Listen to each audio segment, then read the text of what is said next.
ஒரு அருமையான குரல்ல சொல்றாரு. பழிச்சொல் பழைய பழிச்சொல்ல நீக்கிக்கோ அப்படின்னு சொல்றாரு. "குடியாண்மையுள் வந்த குற்றம் ஒருவன் மடியாண்மை மாற்றக் கெடும்." இப்ப கொஞ்சம் நாள் சோம்பேறியா இருந்தான். அவனுடைய செல்வமெல்லாம் அழியுது. வாழ்க்கையில எல்லாரும் குடும்பத்தாரெல்லாம் கஷ்டப்படுறாங்க. அப்ப நீ என்ன செய்ய? மற்றவங்க கஷ்டப்படுறாங்கல்ல, இதுக்காகவாவது உன்னுடைய சோம்பலை விட்டுடு. சோம்பலை விட்டுட்டு நீ சுறுசுறுப்போட போனது போகட்டும்னு நீ இன்னும் சம்பாதிச்சு மக்களை காப்பாற்ற ஆரம்பிச்சீன்னா, ஏற்கனவே நீ சோம்பலால பட்ட உன்னுடைய குற்றம், உனக்கு ஏற்பட்ட பழி இருக்குல்ல, அதுவும் நீங்கிடும்.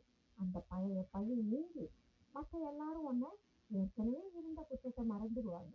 மறந்துட்டு இன்னைக்கு எல்லாரையும் காப்பாத்துற இல்லையா, அப்போ உன்னுடைய பழைய பழி நீங்கி நீ நல்ல பேரோட, நல்ல மக்களோட, உற்றார் உறவினரோட சந்தோஷமா மகிழ்ச்சியா வாழ முடியும். பழைய சோம்பலை